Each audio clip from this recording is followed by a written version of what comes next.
جو ڈاکٹر بنتے ہیں یا جو یہ میڈیسن کی فیلڈ چوز کرتے ہیں, تو سائیکالوجی پاکستان میں اٹس ناٹ دیٹ ان.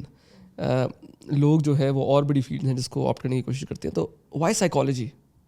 جب میں نے یہ فیصلہ کیا تھا کہ میں جو ہوں سائیکالوجی کو جوائن کروں گی, تو اس وقت جو ہے وہ میکسیمم لوگوں کا یہی کہنا ہوتا تھا کہ اس کا تو کوئی اسکوپ نہیں ہے, اس کو تو کوئی دیکھے گا نہیں, پوچھے گا نہیں, اور یہ تو پاگلوں کے ڈاکٹر ہوتے ہیں, right, and they have no life, and یہ تو خود آگے جا کے پاگل ہو جاتے ہیں لوگوں کو ٹھیک کرتے کرتے. سو میرا ہمیشہ پرسپیکٹیو رہا, اور جو اب تک ہے الحمد للہ, اور جو کہ میں کہوں گی کہ ایکسپیرینس اور پڑھائی کے ساتھ پختہ ہوا ہے مزید, وہ یہ تھا کہ سائیکائٹری ایک ایسی فیلڈ ہے جو کہ کسی صرف ایک پرابلم کو پکڑ کے اس کو ہیل نہیں کر رہی ہوتی ہے. وہ ایک انسان کے بہت سے, مطلب اگر ہم دیکھیں تو bio psycho social spiritual model کے اوپر بہت سے علاج ہو رہے ہوتے ہیں. تو بایولوجیکلی بھی انسان افیکٹ ہوا ہوتا ہے جب وہ سائیکولوجیکلی بیمار ہوتا ہے, سوشلی بھی ہوا ہوا ہے, اسپریچولی بھی ہوا ہوا ہے, ہر لحاظ سے ہوا ہوا ہے. So when we talk about ان لوگوں کو ٹریٹ کرنے کا, تو اس میں جب آپ اس بندے کو ٹریٹ کرتے ہو, اس کی جو گریٹیفیکیشن ہوتی ہے اور اس کا جو آپ اس بندے کی لائف پہ اثر دیکھتے ہو, وہ بہت فروٹفل ہے.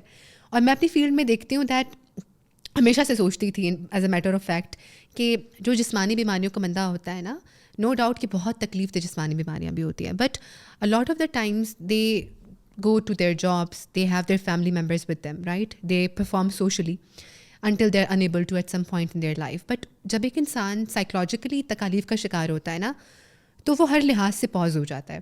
اس کی سوشل لائف بھی ہالٹ پہ آ جاتی ہے, اس کی بایولوجیکل ہیلتھ بھی ڈیٹوریٹ ہونے لگ جاتی ہے, اس کی سائیکولوجیکل ہیلتھ بھی خراب ہو جاتی ہے, بہت دفعہ اس کے اپنے بھی اس کو چھوڑ کے پیچھے ہو جاتے ہیں. So it's a kind of disease جو آپ کو آئسولیٹ کر دیتی ہے.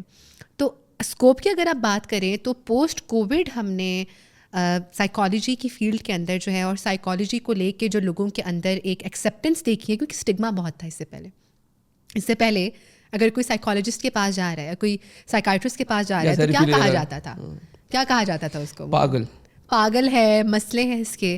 بٹ اب ایسا نہیں سمجھا جاتا. اب people are genuinely trying to understand کہ یہ پوری ایک ڈومین ہے. جو ہمارا دماغ ہے, جو ہمیں نظر نہیں آ رہا, سم ٹائمز آئی سے کہ ایک گلاس کا ہوتا تو we would be able to see what's happening inside. تو اب لوگوں کو اویئرنیس آ رہی ہے کہ اس کے بہت بڑے مسائل ہوتے ہیں, اور ان مسائل کو حل کرنا ہمارے ہاتھ میں ہوتا ہے. ہم ہر چیز کے لیے جہاں پہ پروفیشنل ہیلپ لیتے ہیں, تو ہمیں اس کے لیے بھی پروفیشنل ہیلپ لینی ہوگی.